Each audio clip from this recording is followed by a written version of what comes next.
Lorsque les premiers États ont été créés, il y a de ça il y a 5000 ans, au Proche-Orient, en Égypte, en Mésopotamie,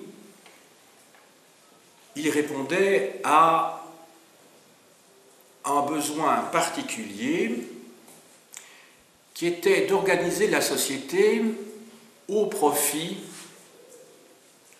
d'un groupe dominant. Pour ce faire, un certain nombre d'institutions ont été mises en place et une idéologie a été construite dans le but de pouvoir justifier, de pouvoir légitimer le pouvoir en place. La classe au pouvoir, pour se maintenir, a dû assurer son prestige. Sans prestige, un pouvoir ne peut pas rester longtemps, à moins de se transformer en dictature. Pour acquérir du prestige, il fallait conquérir des territoires qui, outre le prestige qu'ils apportaient aux conquérants, leur permettaient bien sûr d'avoir des richesses, de les augmenter, toujours au profit de cette même classe dirigeante. Pour conquérir des territoires nouveaux, il fallait des guerriers qui ont été organisés en armée. Donc je dirais que, si je devais faire un gros anachronisme, je dirais que dans les institutions, le ministère, non pas de la Défense, mais le ministère de la Guerre, est le premier ministère qui va se mettre en place, avec bien sûr un ministère, enfin ça ne s'appelait pas comme ça, bien entendu, vous avez compris que ce sont des fonctions assumées par un certain nombre d'institutions qui se mettent en place à ce moment-là. Il fallait aussi montrer le pouvoir dont on disposait, la force dont on était capable, en assurant l'ordre intérieur, ce qu'on appellerait maintenant le ministère de l'Intérieur, et en assurant la justice, que seul celui qui détient le pouvoir peut exercer. Le problème, c'est que pour assurer ces différentes missions, il faut de l'argent, ou entendons-nous bien, avant l'invention de la monnaie, qui n'apparaît qu'en Lydie au 7e siècle avant Jésus-Christ, il fallait disposer de moyens financiers, même si à l'époque c'est du troc, ce sont des matières précieuses qui précèdent évidemment l'invention de la monnaie. Et où les trouve-t-on? Ces moyens de financement, on les trouve d'une part dans la perception de tribut, avec un T, bien entendu,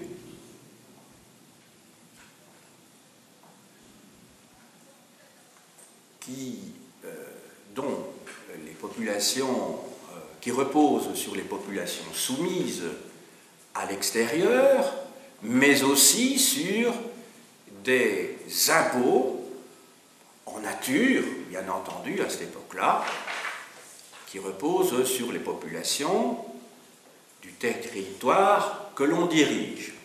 Donc, quand je dis impôts en nature, il s'agit essentiellement, dans le cadre de sociétés agro-pastorales, d'impôts sur les produits de la terre et d'autre part sur les têtes de bétail. Même si, parallèlement, il peut y avoir aussi des revenus qui proviennent, c'est plus tardif, de la circulation des biens. Donc, si je résume tout ce que je viens de dire, l'État s'est constitué d'abord avec un ministère, même si c'est un anachronisme voulu ici, mais pour des raisons pédagogiques, une organisation, une administration liée à l'armée, puis à l'ordre intérieur et à la justice, et ensuite, inévitablement, la mise en place d'institutions ou d'une administration qui soit capable de faire rentrer des impôts. Enfin, mais ça existe déjà dans l'Antiquité, il suffit de penser au traité qui suit la bataille de Kadesh entre les Hittites et les Égyptiens en 1289, il existe déjà des embryons de diplomatie. Mais celle-ci va surtout se mettre en place au XVe et au XVIe siècle de notre ère, en Italie à la Renaissance. Voilà. Donc en fait, cette introduction, pour vous rappeler la place qu'occupent les finances et la fiscalité dans l'organisation de l'État. Maintenant, je me propose avec vous d'étudier aujourd'hui les finances et plus particulièrement la fiscalité dans cet empire byzantin que nous avons abordé la semaine passée via un chapitre particulier qui était celui des villes, donc dans l'empire byzantin, dans ce qui correspond chronologiquement à notre Moyen-Âge, c'est-à-dire ce millénaire qui s'étend pour Byzance depuis l'époque de Constantin, première moitié du IVe siècle de notre ère, jusque finalement le milieu du XVe siècle, avec la prise de Constantinople. Je ne vais pas reprendre et vous remontrer plutôt les différents ouvrages de synthèse qui ont été montrés dans le cadre de ce cours sur les villes il y a quelques jours, et ça n'aurait pas de sens, donc je vous renvoie, pour ceux que ça intéresserait, à la bibliographie qui a été présentée à la fin de ce cours sur les villes, et je n'ai apporté ici que deux ouvrages qui concernent plus particulièrement le cours d'aujourd'hui. Alors, il y a tout d'abord l'ouvrage de Louis Bréhier, qui est un vieux classique, publié dans la collection L'évolution de l'humanité chez Albin Michel, ouvrage qui s'intitule donc Les institutions de l'Empire byzantin et qui comprend une trentaine de pages sur le sujet abordé aujourd'hui. Ensuite, un ouvrage beaucoup plus récent et très très bien fait, il est surtout très pédagogique, c'est un ouvrage général, c'est celui de Michel Kaplan, qui enseignait à la Sorbonne et qui s'intitule Byzance, dans la collection Guide Belles Lettres.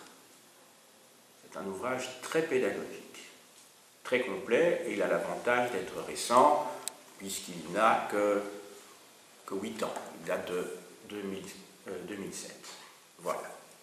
Donc ce sont les ouvrages, je dirais, de base, si vous voulez approfondir le sujet d'aujourd'hui.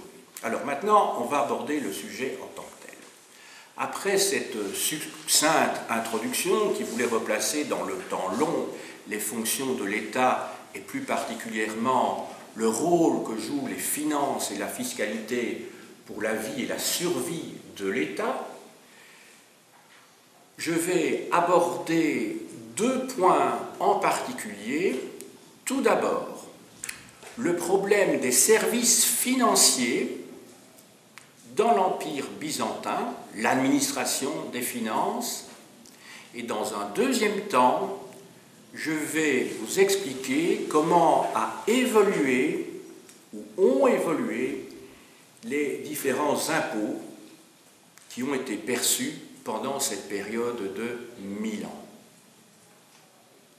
Enfin, j'arriverai tout à fait logiquement à une conclusion. Je vais tenter de ramasser, de synthétiser, comme on le fait toujours dans un cours, mon propos et insister non plus sur des considérations générales comme dans mon introduction, mais insister plutôt sur l'apport, je dirais, de l'étude des finances publiques dans le cadre de l'Empire byzantin pour comprendre, je dirais, des processus qui dépassent largement l'Empire byzantin et peuvent nous permettre de comprendre également le système financier de l'État moderne.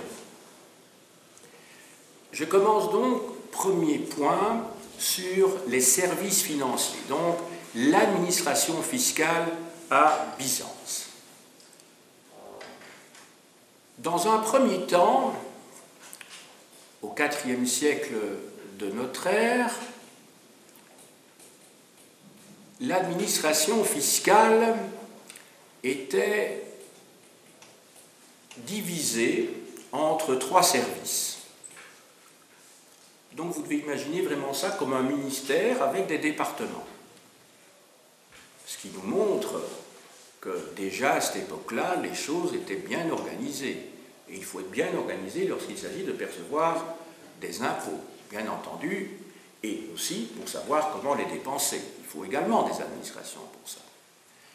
Donc, trois services. Le premier service, c'est celui qui est dirigé par celui qui est un petit peu le secrétaire général de toute l'administration de l'Empire. On pourrait dire, mais alors là on fait de nouveau un gros anachronisme, le Premier ministre, mais de nouveau vous mettez ça entre guillemets, parce qu'il n'est pas Premier ministre, puisque l'empereur a tous les pouvoirs officiellement, hein, on est dans une monarchie, je dirais, absolue de droit divin, même si on n'utilise jamais cette expression pour cette époque-là. Eh bien, en fait, ce personnage s'appelle le préfet du prétoire. C'est une institution qui existe déjà dans l'Empire romain. Il y avait le préfet du prétoire, le préfet de la ville, le préfet des vigiles, le préfet de la nonne, hein, c'était les quatre préfets dans l'Empire romain. Et donc ici, c'est une institution qui a survécu à l'Empire romain. Et alors quand je dis a survécu à l'Empire romain, mon propos n'est pas tout à fait correct, parce que l'Empire byzantin, c'est l'Empire romain jusqu'en 1453. C'est l'Empire romain, puisque l'empereur de Byzance s'appelle toujours le roi, l'empereur des Romains. Basilius ton Romanion, c'est ça que ça veut dire en grec. C'est l'empereur des Romains. Donc il n'est pas l'empereur des Grecs, il n'est pas l'empereur des Byzantins, il est l'empereur des Romains. Jusqu'en 1453, c'est son titre officiel. Basileus, hein, ton, qui veut dire des, et Romanion, des Romains. C'est un génitif pluriel. Voilà. Alors, ce préfet du prétoire, quelle est sa fonction? Eh bien, il a pour fonction d'assurer la rentrée de l'impôt dans l'Empire. À côté de ça, vous avez deux autres institutions. La première qui s'appelle les largesses sacrées. C'est un titre un peu pompeux, mais enfin, c'était le titre de ce service dans l'Antiquité tardive, donc à l'époque de l'Empire byzantin naissant. Alors, ces largesses sacrées s'occupaient en fait de la rentrée et de la dépense pour la cour à partir des revenus donc, de l'Empire. Il y avait également une autre institution qui s'appelle la res privata, alors là c'est un terme latin, res, R-E-S, privata, P-R-I-A-V-A-T-A, ça veut dire la chose privée, littéralement. Hein? Alors je vérifie un petit instant parce que je voudrais, c'est pour un terme précis, je ne voudrais pas me tromper. Donc voilà, lui il s'occupe donc la res privata des dépenses de la cour également. Alors, Ces trois institutions, en tout cas les deux dernières, ne vont pas tenir longtemps. Elles ne vont pas tenir longtemps parce que l'on remarque que déjà, à la fin du VIe siècle, elles sont en faillite. Qu'il s'agisse de l'administration des largesses sacrées ou qu'il s'agisse de la res privata, donc de la chose privée. C'est le nom de cette administration. Elles sont en faillite. Alors, elles vont disparaître, et donc à partir du 7e siècle, on voit apparaître d'autres administrations. Alors, il y a d'abord la création de l'institution du SACELER, S-A-C-E-2-L-A-I-R-E,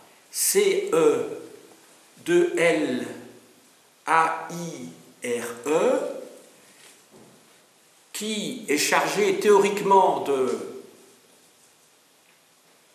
diriger l'ensemble de cette administration des finances publiques,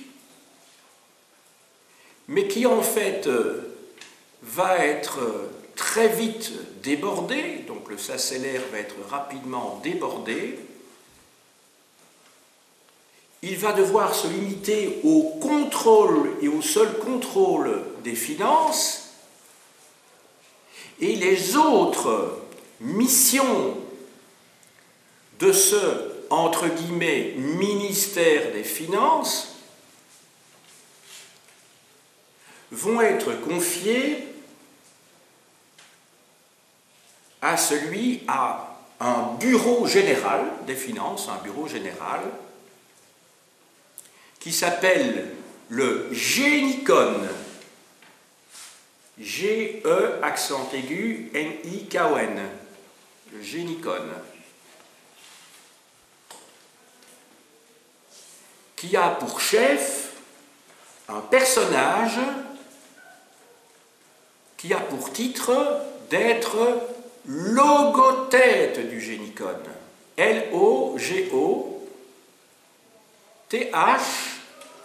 accent grave, T-E. Donc le logothète du Génicon, c'est donc le directeur du Bureau général des finances. Donc c'est un personnage évidemment très important dans l'Empire byzantin. Alors, dans ce Génicon, donc dans ce Bureau général des finances, que fait-on? La première chose qu'on fait, c'est d'établir le cadastre. Ben oui, il faut savoir qu'à l'époque, dans l'Empire romain, un cadastre avait été mis en place. Vous savez ce que c'est qu'un cadastre? C'est donc une division des terres ou des biens, voire éventuellement des personnes, mais enfin, ici, en l'occurrence, il s'agit d'un cadastre immobilier qui permet d'établir l'assiette de l'impôt, c'est-à-dire la manière dont on va répartir l'impôt.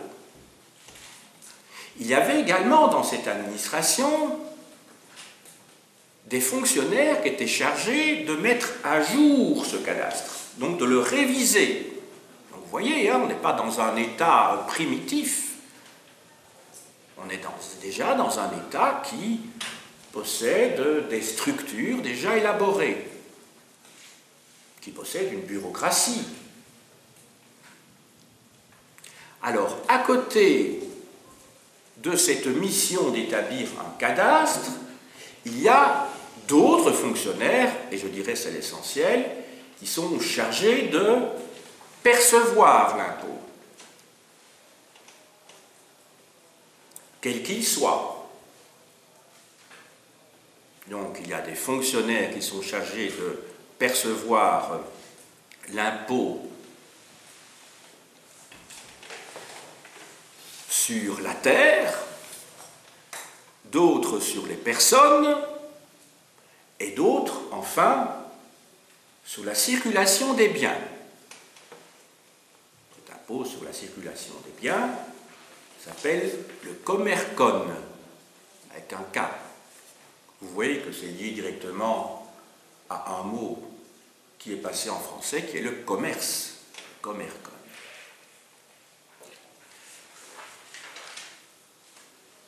Mais il se fait que le Sacellère, dont je vous ai parlé juste avant le Théotète du Génicon, existe toujours.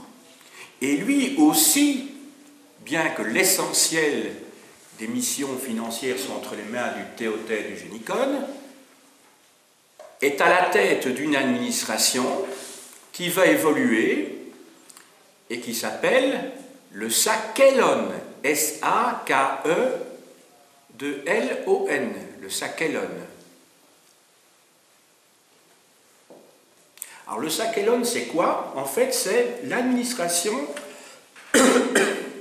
du trésor public, du trésor de l'État.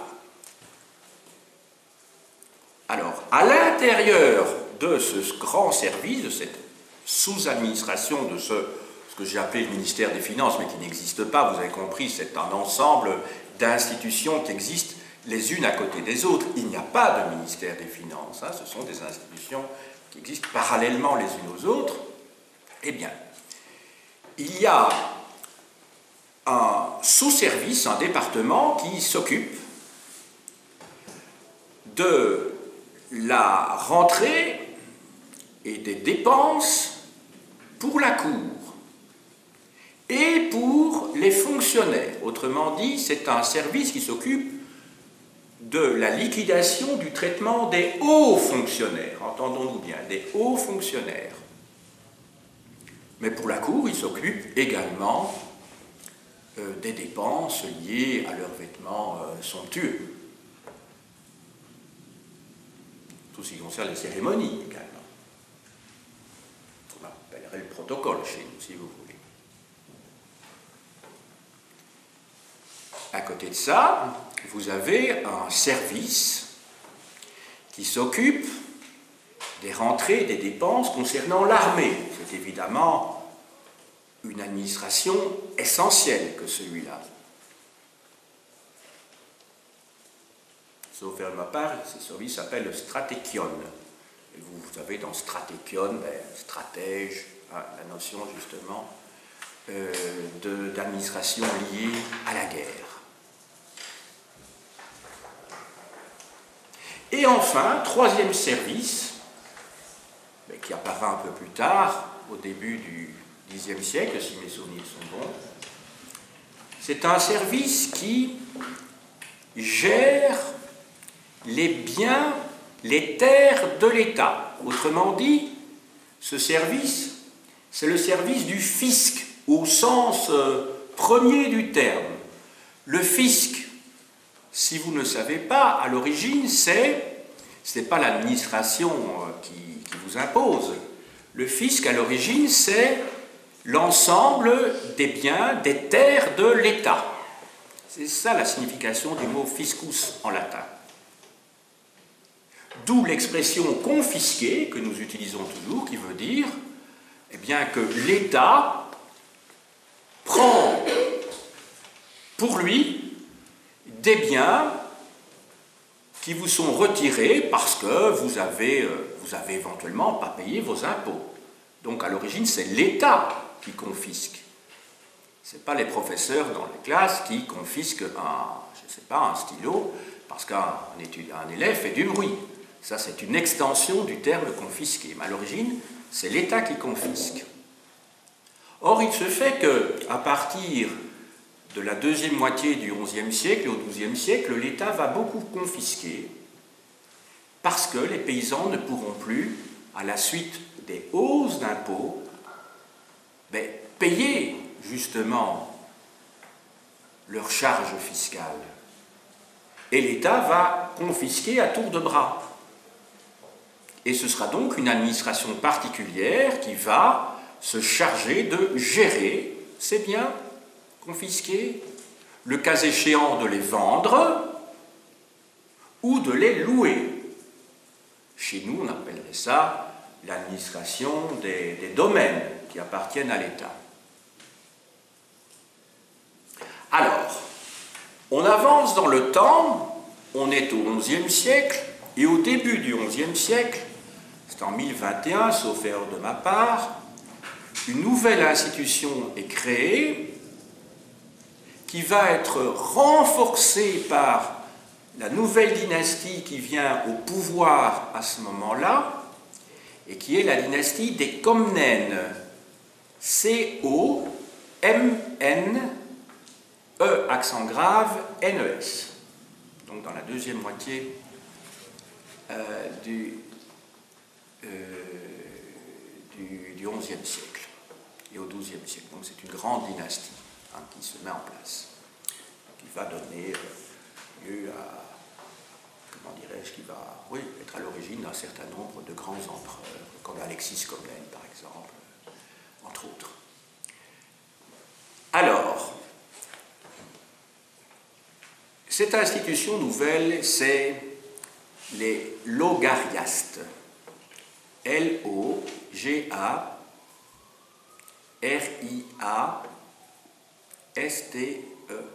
au singulier, S au pluriel. Les logariastes. Alors, les logariastes, ce sont des contrôleurs généraux des finances qui vont progressivement diriger l'ensemble de l'administration fiscale en réduisant drastiquement et en mettant de l'ordre, en réduisant drastiquement donc le nombre de services. Car vous savez que l'État, c'est un petit peu un monstre, et il n'y a pas de jugement de valeur quand je dis ça, d'un monstre qui crée constamment de nouveaux services et qui à un moment donné devient difficilement gérable. Donc il faut à un moment donné mettre de l'ordre dans tout ça. C'est un petit peu ce que la Révolution française, et même tout à fait ce que la Révolution française a fait après 1789. Il y avait de très nombreuses administrations qui se chevauchaient au point qu'on ne savait plus très bien devant qui on devait aller, ou plutôt on le savait, mais c'était très compliqué, on devait aller lorsqu'on était justiciable pour telle ou telle affaire. Il y avait des tribunaux ecclésiastiques, il y avait des tribunaux civils, c'était très compliqué. Et donc, l'Ancien Régime, en fait, avait produit une administration très complexe. Et la Révolution française, à la suite de la promulgation de toute une série de lois, va repenser complètement le fonctionnement de l'État français en le simplifiant, en le rendant plus efficace, en créant par exemple les départements, en réorganisant complètement la justice, l'exécutif, etc. Et donc on aura un État centralisé qui ne va pas se mettre en place, parce que déjà, depuis plusieurs siècles, cet État centralisé était en train de se mettre en place en France, mais qui va devenir plus performant donc, dans la dernière décennie du XVIIIe siècle.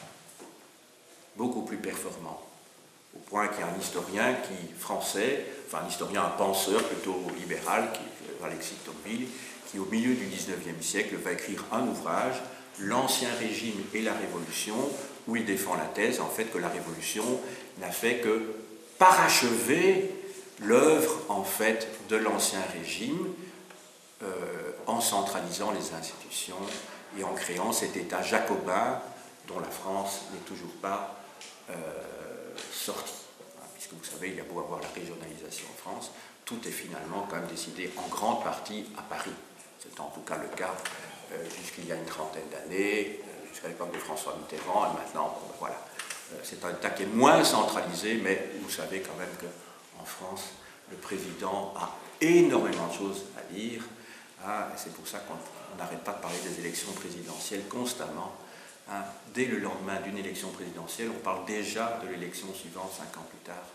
C'est une véritable obsession parce qu'il y a toujours cet esprit jacobin, centralisateur qui existe en France. Alors maintenant, pour revenir à l'État byzantin, je viens de vous expliquer qu'il y a donc cette institution des logariastes qui a été mise en place pour justement remettre de l'ordre dans les services financiers.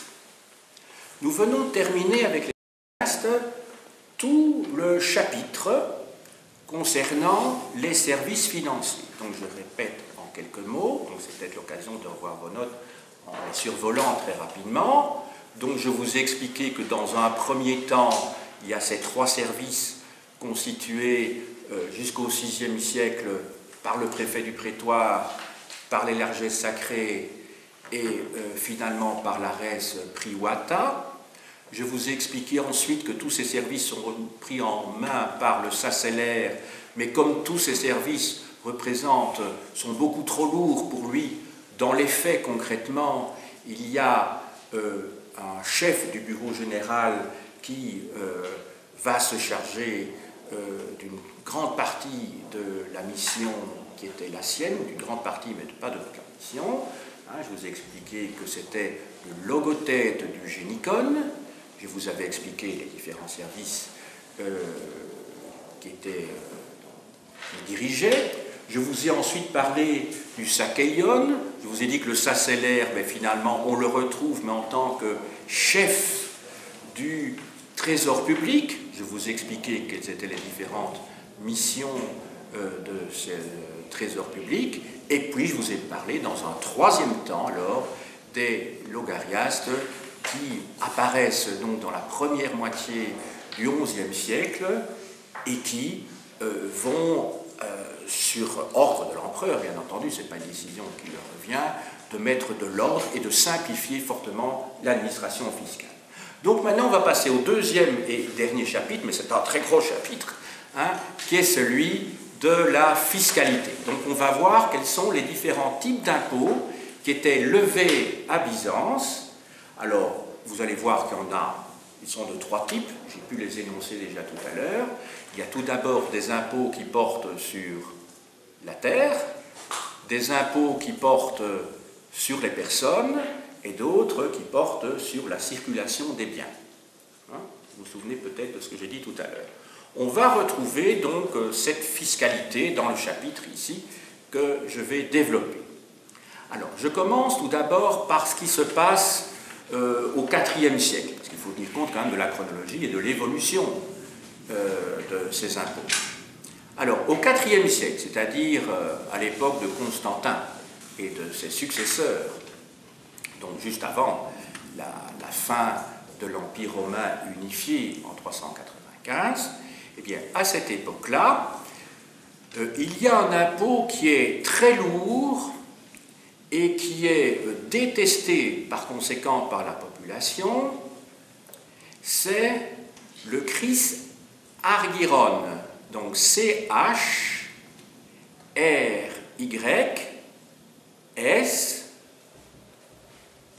A-R-G-Y-R-O-N.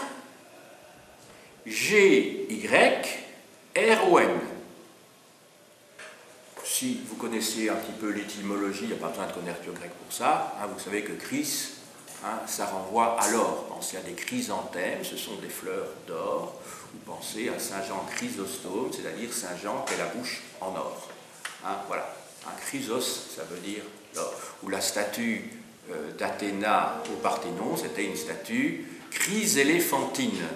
Alors, chryséléphantine, ça voulait dire une statue faite d'or et d'ivoire. Je crois peut-être que je vous ai dit ça l'an passé, enfin je ne sais plus, enfin il me semble.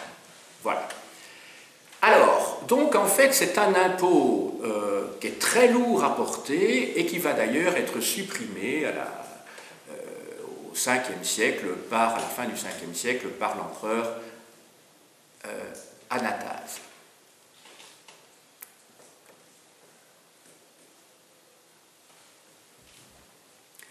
Alors, parallèlement, c'est un impôt qui était un impôt personnel. L'impôt foncier, à cette époque-là, dans la ville de Constantinople, n'est pas trop lourd. Il est même relativement faible. Oui, j'ai dit, c'est Anastase, j'ai oublié le S peut-être, il me semble, non? C'est Anastase, A-N-A-S-T-A-S-E.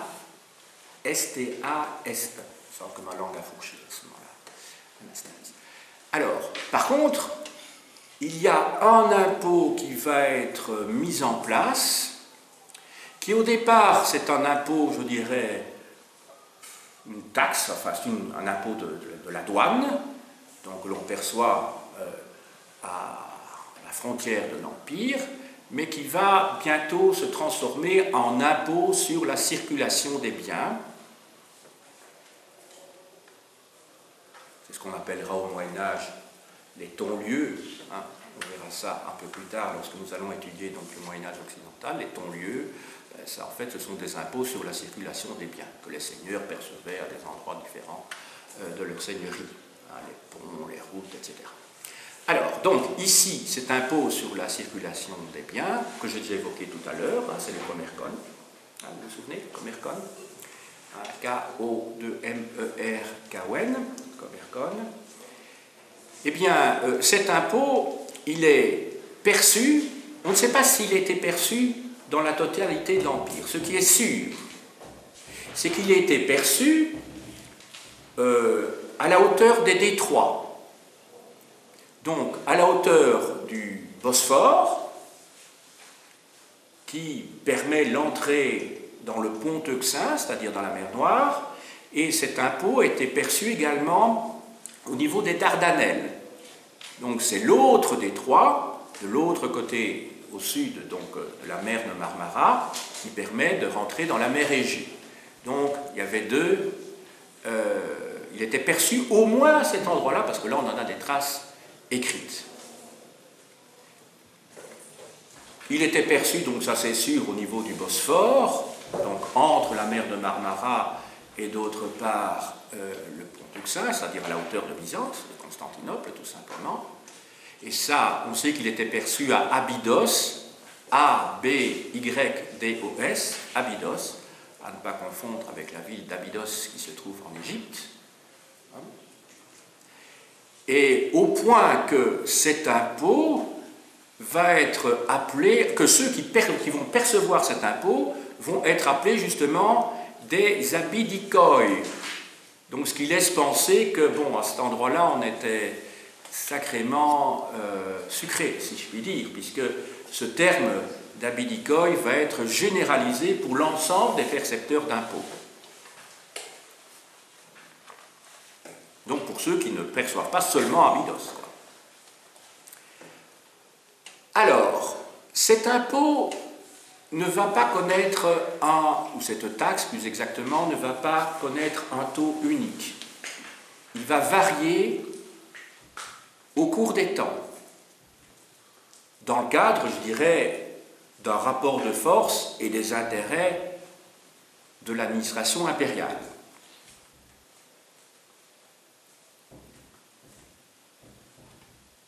C'est ainsi que les Russes, au début du Xe siècle,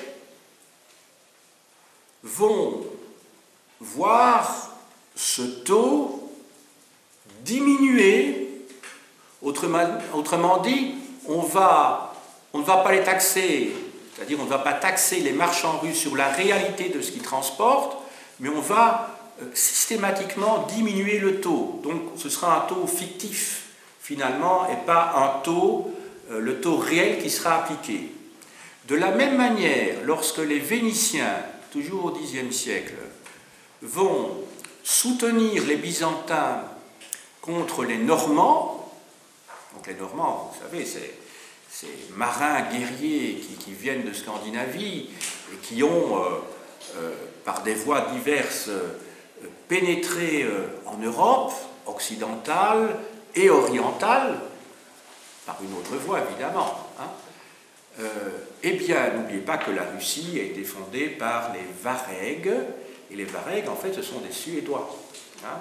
La ville de Kiev la principauté de Kiev a été fondée par les Varegs, les Suédois. Hein.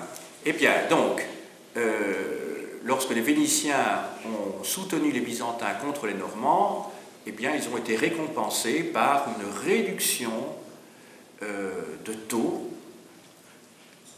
de l'impôt qu'ils devaient payer lorsqu'ils transportaient des biens. Enfin, au XIe et XIIe siècle,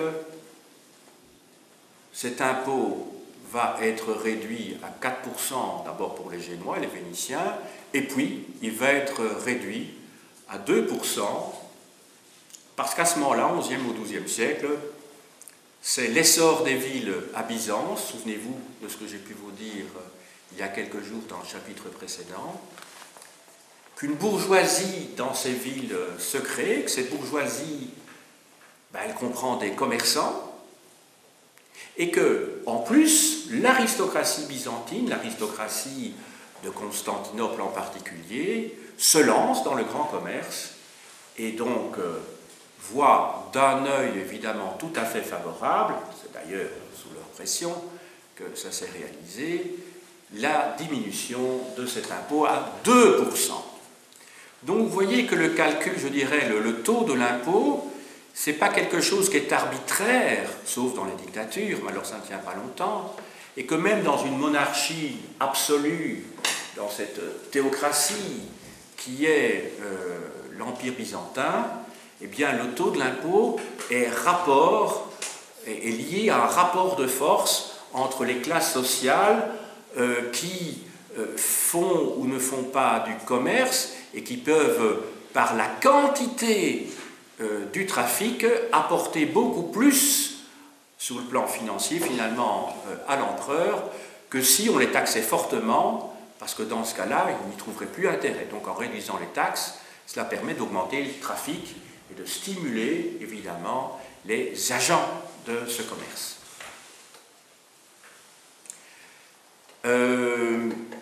Alors, nous allons passer maintenant à un deuxième impôt. Après avoir vu donc les taxes liées à la circulation, nous allons passer maintenant à l'impôt sur la terre. Alors, impôt sur la terre, c'est un impôt important. Pourquoi c'est un impôt important? Parce que nous sommes dans une civilisation rurale. Je sais que c'était lundi, je vous ai donné un cours sur les villes dans l'Empire byzantin, mais j'aurais pu consacrer tout un chapitre beaucoup plus important encore aux campagnes dans l'Empire byzantin. Pourquoi? Eh bien, parce que c'est une société profondément rurale, comme toutes les sociétés à cette époque-là. On est à l'ère pré-industrielle, bien sûr, il y a des artisans, mais l'immense majorité de la population, et certainement après l'âge obscur du 7e, 8e siècle, vous vous souvenez, je vous en ai parlé, c'est une civilisation, c'est une société rurale. Donc la grande majorité de la population de l'Empire byzantin, ce sont des paysans. Donc, cette concentration qui a pu avoir lieu à deux moments de son histoire à Byzance, d'un nombre important de citadins, donc vous vous souvenez, un demi-million au 5e, 6e siècle, à l'époque de Justinien, et alors un 400 000, on se rapproche d'un demi-million également au XIIe siècle, à l'époque des Comnènes, eh bien vous vous souvenez qu'à d'autres époques, à l'époque de l'âge obscur, 6e, 7e siècle, et alors au XIVe et XVe siècle, là la ville est à son étiage avec 70 000 habitants, donc beaucoup, beaucoup moins. Donc c'est une société essentiellement rurale. Donc l'impôt sur la terre, je dirais, c'est l'essentiel des ressources de l'administration fiscale. C'est ça qu'il faut retenir. C'est l'essentiel des ressources de l'administration fiscale. Alors, dans l'Empire romain, à la fin de l'Empire romain, il y avait un double système qui existait. Il y avait tout d'abord l'impôt par tête d'habitant ou par tête de bétail, ce qui me paraît peut-être un peu bizarre de faire l'amalgame, mais c'était comme ça, c'était les têtes, donc les êtres humains, le nombre d'êtres humains, donc c'était par tête et par tête de bétail. C'est ce qu'on appelait la capitatio, C-A-P-I-T-A-T-I-O.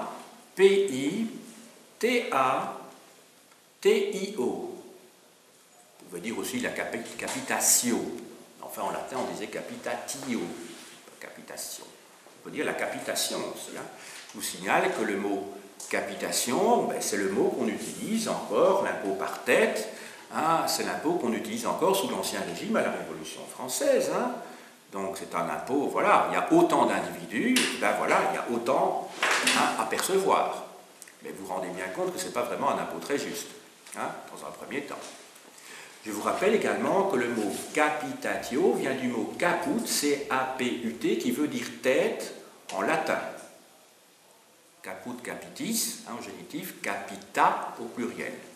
D'où vient le mot capital, enfin, l'argent qu'on a dans la main.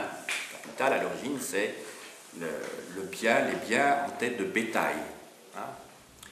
Alors, il y a la capitatio, donc vous avez retenu que c'est par tête. Et puis, à côté de cela, il y a un autre impôt qui est un impôt par, je dirais, en fonction des revenus. Hein, cet impôt par revenu, c'est la iugatio, non, excusez-moi, par unité de surface. Par unité de surface. C'est la iugatio, J-U-G-A-T-I-O, iugatio, ou jugatio, si vous voulez, hein, si c'est mal prononcé, la iugatio. Eh bien, à l'époque byzantine, c'est-à-dire après la fin de l'Empire romain tardif, quand Byzance se met vraiment en place, c'est-à-dire à partir du 5e, 6e siècle, à partir de ce moment-là, il y a réunion des dieux. Vous allez avoir une assiette mixte qui va se mettre en place. On va parler de capitatio iugatio. Donc, il n'y aura pas deux systèmes parallèles, vous allez avoir un seul mode d'imposition. Il n'y aura plus donc un mode d'imposition par tête et à côté de ça un mode d'imposition par superficie dans les campagnes. Tout ça va être rassemblé, unifié dans un impôt qui s'appelle la capitatio iugatio. Alors ça, ce sont deux termes latins, mais comme vous le savez, l'Empire romain d'Orient, c'est un empire romain, d'accord. On y utilise, en tout cas au début, pendant les premiers siècles, encore le latin pour le droit. C'est ainsi comme ça, c'est ainsi qu'à l'époque de Justinien, qui est le grand empereur du VIe siècle, le code de Justinien, le nouveau code, est écrit en latin, mais pour un empire où le latin n'est plus parlé par personne, sinon par quelques intellectuels. Il est écrit par des juristes. Mais les gens, dans cet empire-là, la langue officielle, c'est le grec, et alors il y a toute une série de langues qui sont pratiquées, comme le syriaque, comme toute une série d'autres langues, comme l'arabe d'ailleurs, etc., comme des langues slaves, hein, qui sont utilisées donc par la population, mais le latin a disparu. Le latin, on ne le retrouve plus qu'en Occident. Alors, c'est pour ça que ce terme de capitatio iugatio va prendre une forme grecque. Alors, cette forme grecque, je suis désolé d'avoir tout le temps des mots un peu techniques, mais en fait, ce sont des mots qui sont simples, sauf que ce sont des mots d'une autre langue. Alors, ça paraît compliqué parce que c'est une autre langue, mais en fait, c'est des mots simples. Alors, capitatio iugatio, ça se traduit en grec par zygo, Z-Y-G-O, képhalon, K-E-P-H-A-L-O-N.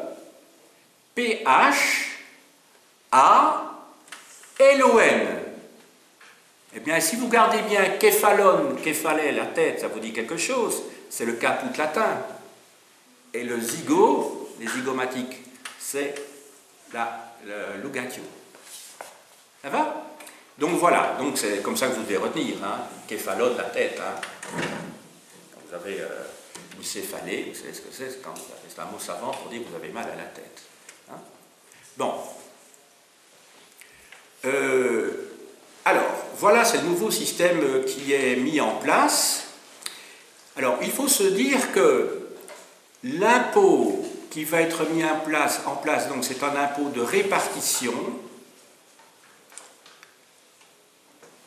mais qui se veut très juste parce qu'il tient compte de la quantité et de la qualité des terres possédées par chacun, chaque paysan, la quantité et la qualité.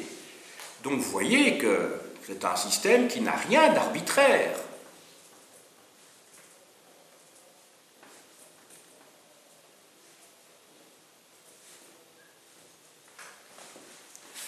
Alors, ce système est appliqué donc dans les villages. Alors, la terre en grec, ça se dit Kora.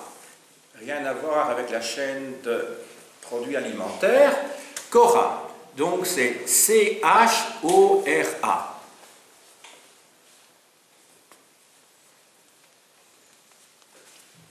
Alors, le village, logiquement, à la fois l'ensemble des terres du village et par extension l'ensemble des habitants, se dit Korion.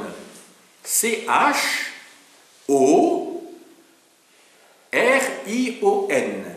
Korion. Donc C-H-O-R-I-O-N. Korion. Alors, bon, ça se prononce, le CH se prononce que, parce que c'est la lettre qui en grec. Le CH n'existe pas en grec, hein, c'est la lettre qui. Je vous ai fait apprendre l'alphabet grec l'année passée, j'espère que vous vous souviendrez. Hein. Alors, Korion, il y a un accent circonflexe sur le O, parce que c'est un O long. C'est pas un O micron, c'est un O méga. Donc c'est un grand O. Ça va? Est-ce qu'il y a encore quelqu'un qui pourrait l'écrire en grec? Je vais peut-être le réécrire, le mot Korion. Non, parce qu'on l'a vu l'année passée, le mot Korion. Je ne sais pas si ça vous dit quelque chose. Alors, Korion, voilà, c'est une petite révision. Hein? Korion, vous avez donc le qui. Hein? Puis, comme c'est un oméga et que ce n'est pas un omicron, donc c'est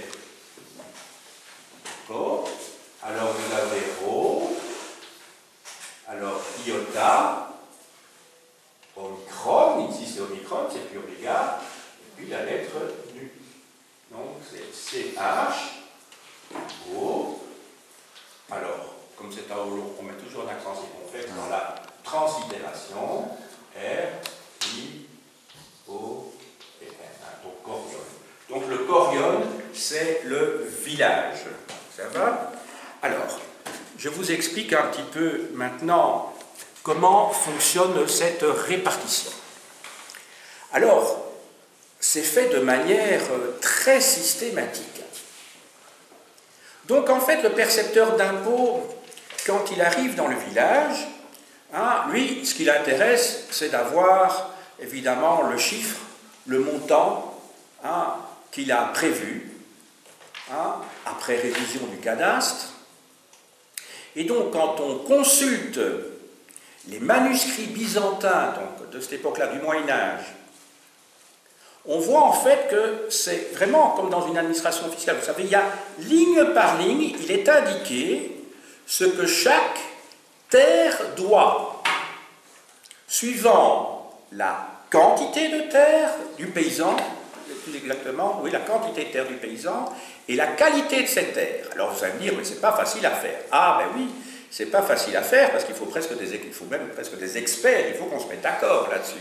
Parce qu'un paysan qui n'a pas envie de payer beaucoup d'impôts, il va dire, ah oui, mais chez moi, bon, je suis du mauvais côté, j'ai jamais de soleil, donc ça pousse plus lentement, ou l'eau, elle ne coule pas de mon côté, donc j'ai des mauvaises récoltes, etc. Donc, mais enfin, ils sont parvenus quand même globalement à essayer de trouver un système d'équivalence qui permettait aux paysans de ne pas être lésés, je dis bien globalement. Donc, en mettant ensemble, il y avait un système d'équivalence qui permettait de dire, voilà, X mètres carrés de friche, ça vaut X mètres carrés d'une terre bien irriguée, ça vaut X mètres carrés d'une terre mal irriguée, ça vaut X mètres carrés d'une terre ensoleillée ou pas ensoleillée. Donc, ils avaient un système, hein, un tableau pour ça. Fixer tout ça. Évidemment, ça pouvait amener bien entendu des contestations, ça c'est sûr. Voilà. Et donc, lorsque,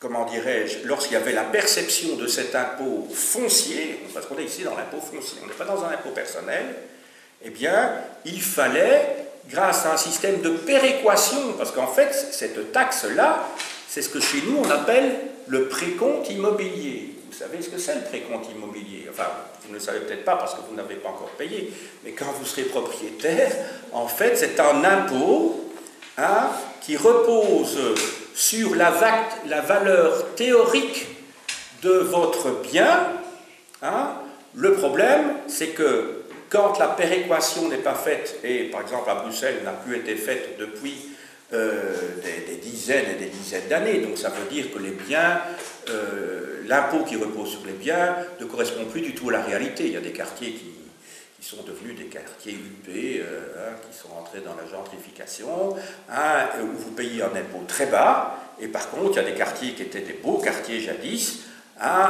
et qui ne sont plus, où là, l'impôt est toujours élevé. Donc, il faudrait, le jour où on va faire la péréquation, ça va être tout un cirque, ça je peux vous le dire, parce que là, il faudra remettre tout à plat. Je vous parle du cas de Bruxelles, parce que j'habite Bruxelles, donc je sais ce que c'est.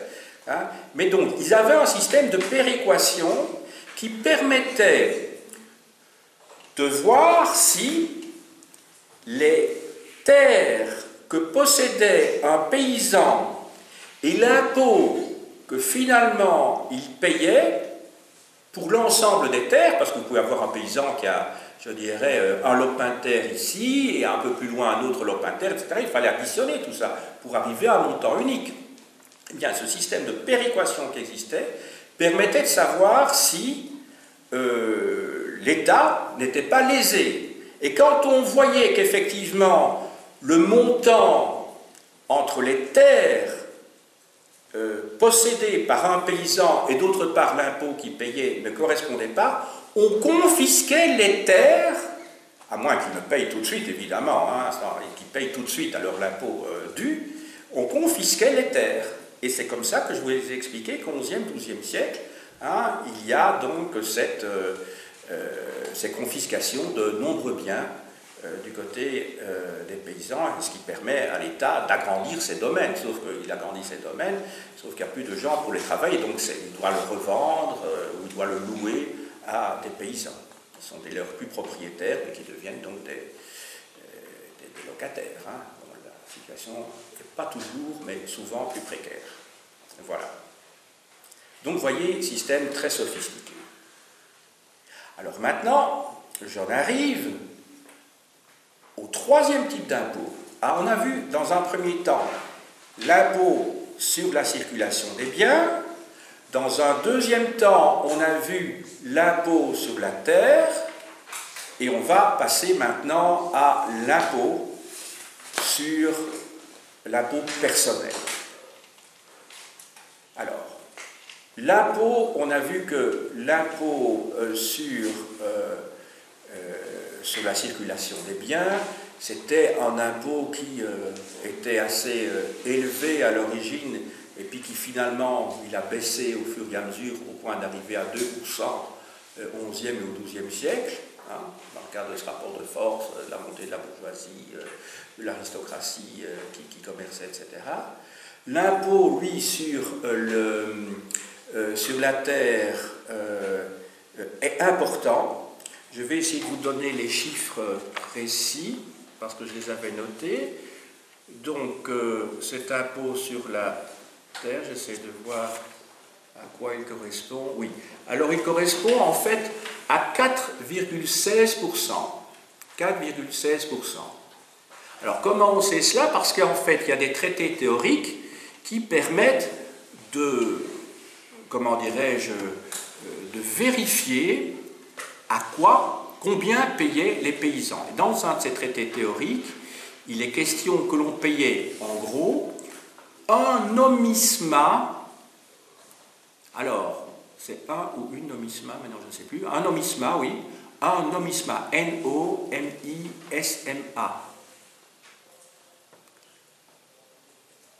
Donc, pour une terre valant 24 nomisma. Alors, pas nomisma parce que c'est un pluriel, on doit dire nomismata, parce que le pluriel, il y a T-A en plus. Nomismata, N-O-M-I-S-M-A-T-A. Nomismata. Alors, un nomisma, en fait, c'est une monnaie réelle que l'on peut vraiment avoir en main et qui correspond à la 72e partie d'une livre. À la 72e partie d'une livre. La livre, c'est une monnaie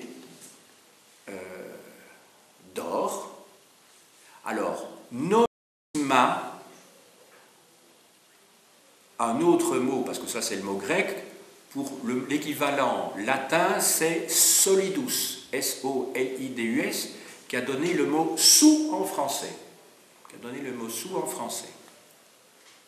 Donc vous voyez que le système mis en place par Constantin dans la première moitié du IVe siècle, une livre égale 72 nomismata, eh bien ce système fixe et qui va rester n'est pas tout à fait le même système que celui qui va se mettre en place à l'époque carolingienne, et ça nous allons le voir ensemble, ou dans le système carolingien, qui est une monnaie basée sur l'argent et non plus sur l'or comme à Byzance, vous aurez un système d'équivalence qui est le suivant: une livre, qui est une monnaie théorique, parce que les livres, ça n'existait pas, c'était une monnaie virtuelle, une monnaie de compte. Une livre égale 20 sous, égale 240 deniers. Donc une livre égale 20 sous, égale 240 deniers. Autrement dit, un sou égale 12 deniers dans l'Empire carolingien et pendant la suite du Moyen-Âge. Donc je répète, un sou égale 12 deniers. Mais seuls les deniers existent dans l'Empire carolingien, par la suite les deniers d'argent. Les livres et les sous, ce sont des monnaies de compte pour faire les additions dans les livres de compte. Ça va? Donc ça n'existe pas en fait en main. C'est simplement pour faire, quand on a des chiffres importants, ça permet d'avoir des chiffres plus simples, évidemment, devant les yeux. Voilà. Vous devez vous dire que la nomisma, ou le nomisma plus exactement, c'est en fait une monnaie qui est reconnue partout, hein, en tout cas jusqu'au XIIe siècle. Alors après la prise de Constantinople en 1204, et puis bon, dans la suite, les 3 derniers siècles du Moyen-Âge, ce ne sera plus le cas. Mais le nomisma, en fait, c'est un petit peu le dollar au Moyen-Âge. Vous connaissez peut-être l'expression « ça vaut son besan d'or ». Hein, ça veut dire besan, ça vient de Byzance. Donc ça veut dire que c'est une monnaie sûre, qu'on ne va pas remettre en cause. Voilà. Alors, maintenant je passe donc au 3e type d'impôt, l'impôt personnel. Hein, ça va? Non? C'est pas ça? C'est pas là que j'étais arrivé? Oui, hein? L'impôt, parce que je vois une inquiétude. Donc voilà, l'impôt personnel. Alors l'impôt personnel, ben, comme son nom l'indique, il repose non pas sur la terre, il ne repose pas sur des biens, il repose sur des personnes précises, sur les personnes elles-mêmes. Alors cet impôt, ça peut être le fouage. Alors le fouage, en fait, F-O-U-A-G-E, ben, c'est l'impôt sur le feu, tout simplement. Alors un feu, ben, c'est, je dirais, une maisonnée. Un foyer. Vous savez, on parle de foyers fiscaux toujours à notre époque. Hein.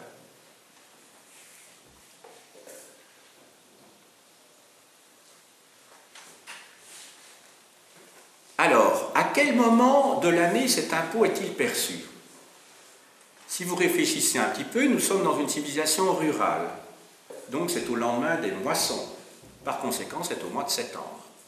C'est fin septembre que le percepteur d'impôt va venir, puisque c'est le moment où les paysans, ben voilà, ils ont du blé ou ils ont des olives, enfin peu importe, ils ont en tout cas des produits de la terre.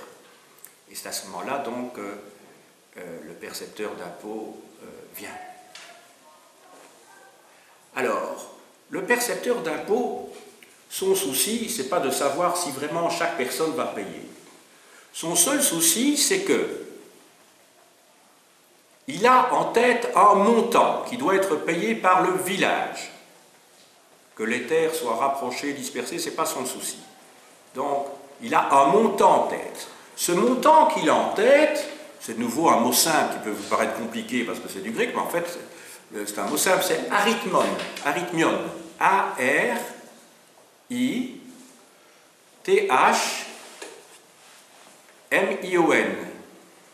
Vous voyez que ça veut dire nombre, tout simplement. C'est le montant que le village doit lui donner.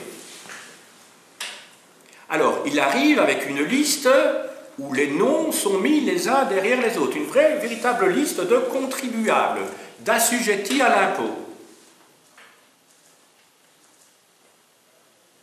Alors, cette liste s'appelle Katonoma. K-A-T-O-N-O-M-A.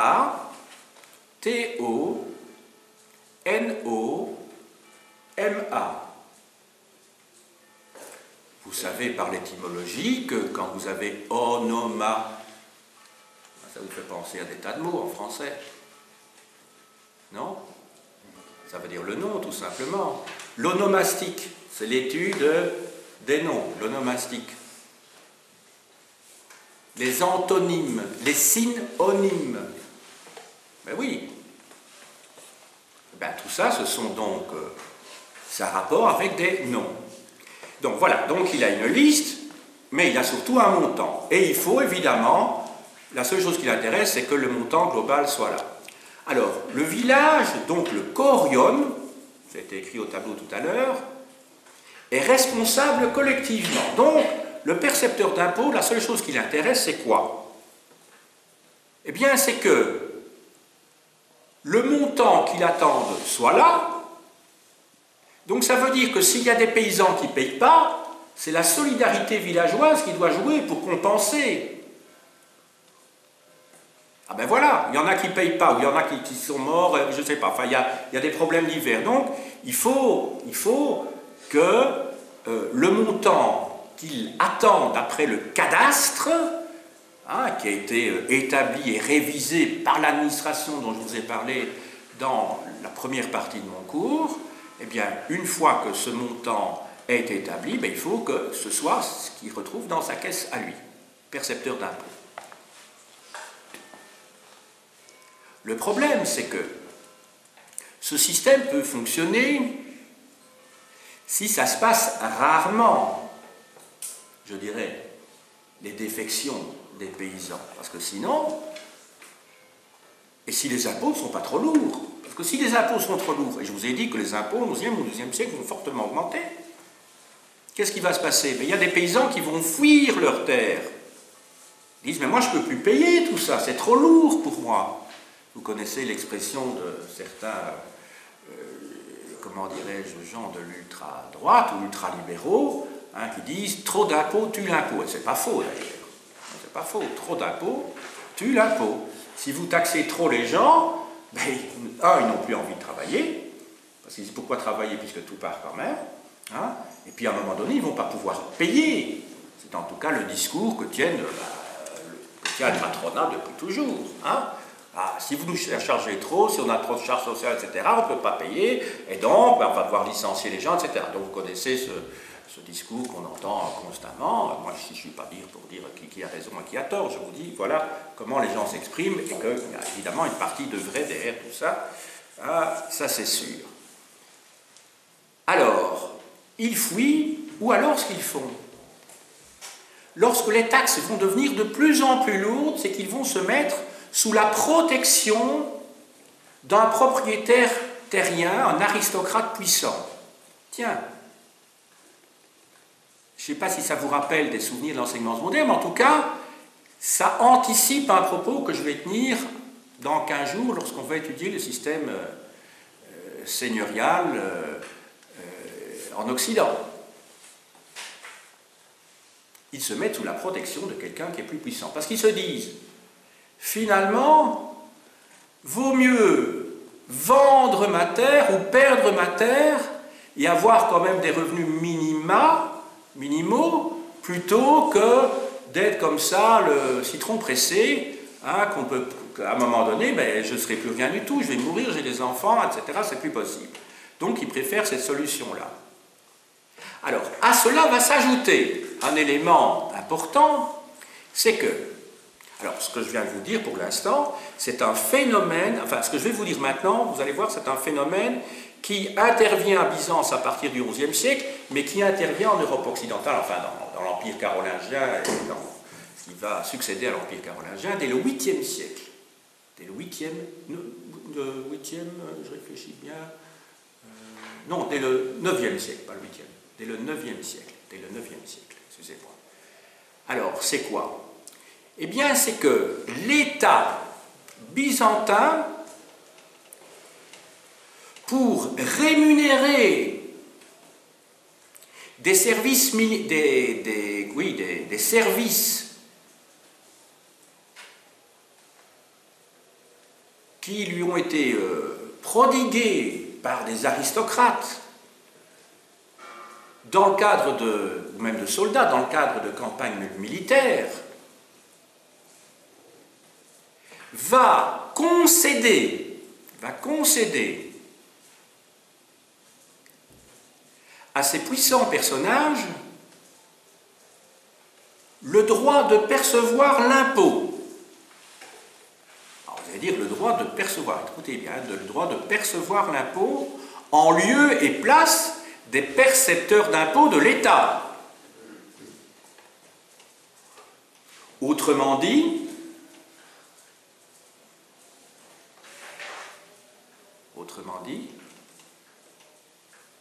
l'administration se privatise. Autrement dit, et c'est un phénomène qui doit nous interpeller,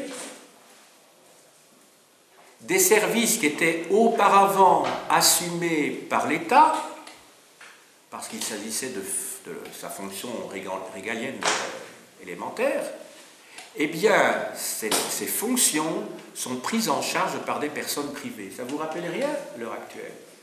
Il y a de plus en plus, enfin, moi j'ai vécu ça il y a déjà depuis plus de 20 ans, quand il y a eu la privatisation de toute une série de services de l'État.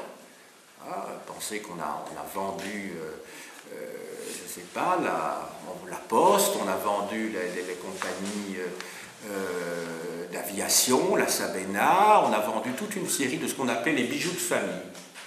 Les bijoux de famille, c'est-à-dire des services qui étaient entre les mains de l'État, et on s'est dit ça coûte trop cher, et bien dorénavant, on va vendre ces services, pensez Belgacom, maintenant c'est Proximus, sauf erreur de ma part, mais c'était à 100%, ça appartenait à l'État.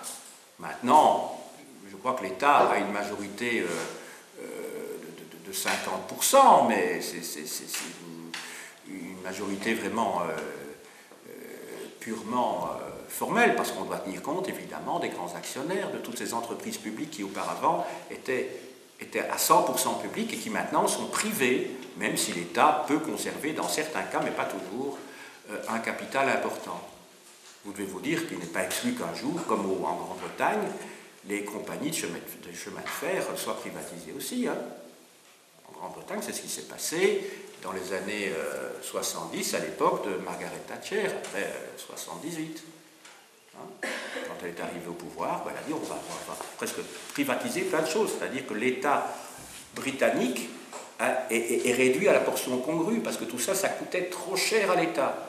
Mais alors vous imaginez évidemment les dégâts. Quand vous avez des compagnies privées, il faut qu'elles s'accordent effectivement sur toute une série de normes pour la gestion des voies de chemin de fer, etc. Ça a conduit parfois à un très gros accident, il y a quelques années, en Grande-Bretagne. Vous imaginez qu'on peut tout privatiser, on peut privatiser les aéroports, théoriquement, mais voilà, mais c'est un autre type d'État, c'est l'État libéral ou ultralibéral qui ne correspond plus à l'État, je dirais, l'État-providence qui s'est mis en place après la Deuxième Guerre mondiale, quoi. En Angleterre, justement, et puis ça a rayonné chez nous, en Belgique, en France, et un peu partout. Voilà. Donc, j'étais en train de vous expliquer, je reviens un petit peu en arrière, j'étais en train de vous expliquer que oui, voilà. Donc, j'étais en train de vous expliquer que au XIe, XIIe siècle, il y a des personnages puissants qui se font concéder par l'État le droit, à l'origine temporaire, de percevoir les impôts, c'est-à-dire que l'État perd de sa force, de son autorité, il perd son pouvoir. Ce système s'appelle le système donc, de cette concession de la perception de l'impôt temporaire, s'appelle la pronoia. P-R-O-N-O-I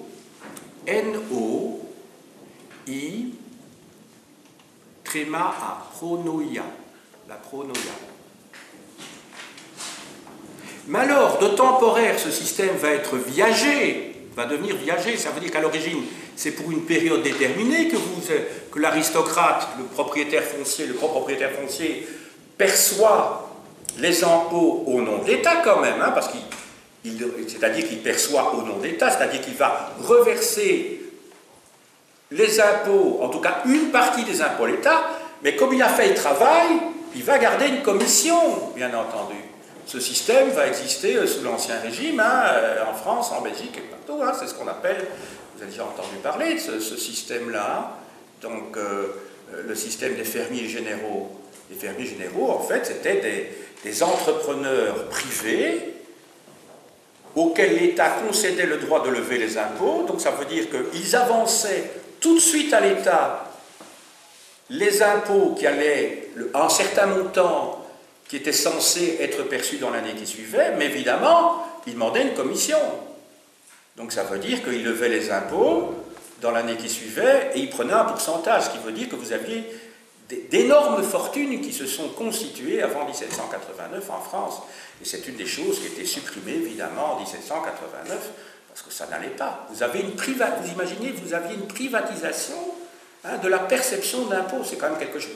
Imaginez qu'un jour, on en arrive à ce système-là, où donc vous n'avez plus de bureau de perception de l'impôt, mais vous devez vous référer à une administration privée, à un entrepreneur privé, si vous voulez respecter ou pas. Pensez également aux gabelous en France, hein, les gabelous qui percevaient la gabelle, ils étaient détestés. Hein, ça servait évidemment par avant pour le roi, hein, c'était les percepteurs d'impôts qui étaient détestés, évidemment. La personne du roi restait clean derrière tout ça. Donc, on passe d'un système, donc, une concession temporaire à une concession viagère, c'est-à-dire pour toute la durée de votre vie. Et puis l'étape suivante, c'est ce qui va se passer en Occident depuis le IXe siècle. Donc Byzance suit, et c'est pour ça que j'aime bien faire des parallèles entre l'Occident et le monde byzantin, va suivre à deux siècles d'intervalle, si pas 3 siècles, ce qui s'est passé en Occident. Donc de viager, ça va devenir à un moment donné héréditaire. Donc vous imaginez qu'il y a des gens puissants qui vont de père en fils pouvoir lever tout à fait légalement l'impôt et s'arroger une partie de l'impôt. Et là, ils pourront faire pression sur les paysans, bien entendu, en disant, voilà, ben non, et lui, il a la force armée sur place, hein, il a sa petite armée, enfin, si je puis dire, il a ses gendarmes, hein, cet aristocrate sur place. Il va pouvoir faire pression sur les paysans pour qu'ils payent de plus en plus. Donc vous imaginez, on va arriver à un système où les propriétaires terriens, les petits propriétaires vont disparaître au profit et vont devenir des locataires des terres. Donc une disparition, à un moment donné, de la propriété privée dans l'Empire byzantin.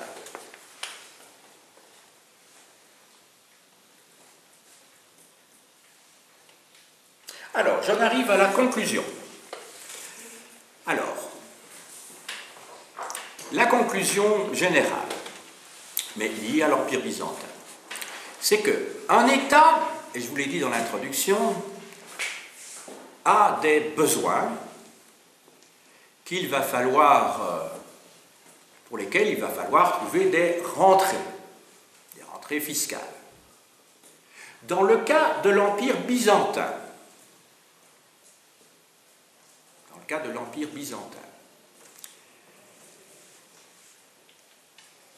les besoins vont être en grande partie absorbés, en tout cas pour certaines périodes, par la lutte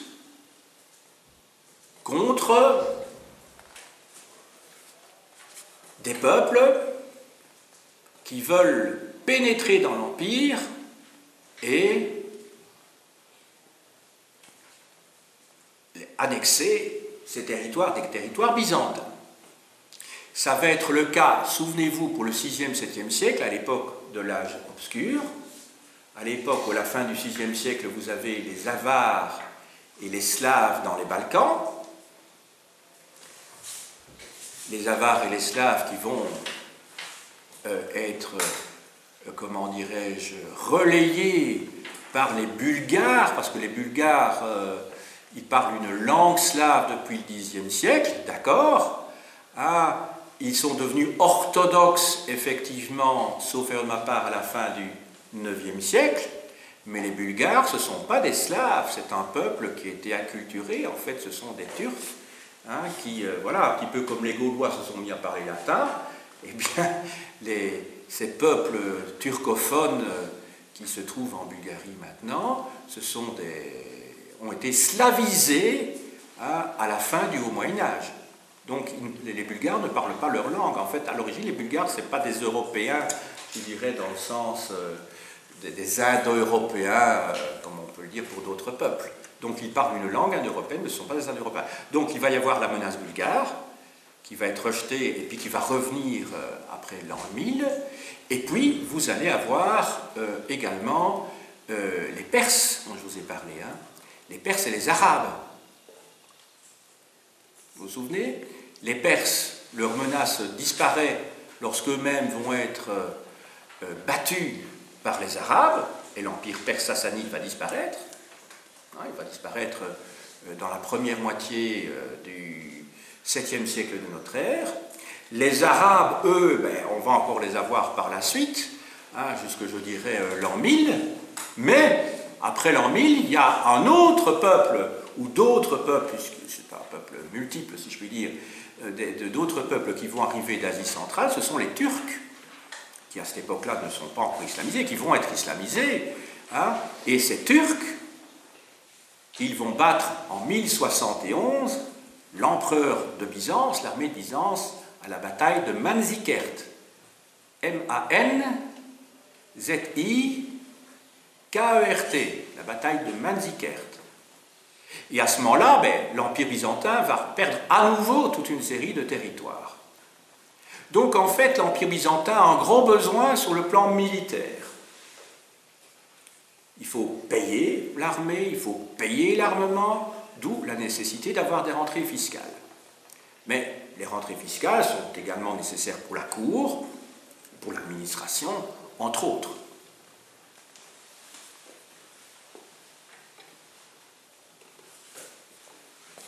Alors, pour lever ces impôts, il faut une administration efficace.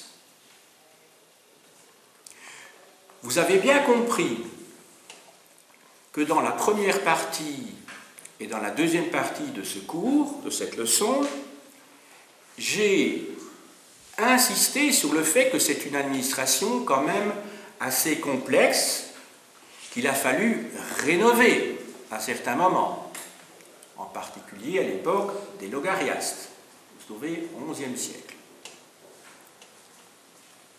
parce que c'était devenu une administration très lourde. Donc il faut que l'administration suive. Dès lors que vous avez une bureaucratie où les services se tirent dans les pattes les uns les autres, et où finalement cela coûte très cher parce qu'on ne sait plus très bien qui fait quoi, eh bien l'administration devient inefficace. Mais vous avez vu qu'à Byzance, vous avez un cadastre, qu'il y avait de révisions de cadastre, vous avez vu qu'il y avait une péréquation, donc tout cela est très moderne, si je puis dire. Donc ce n'est pas un système du tout primitif.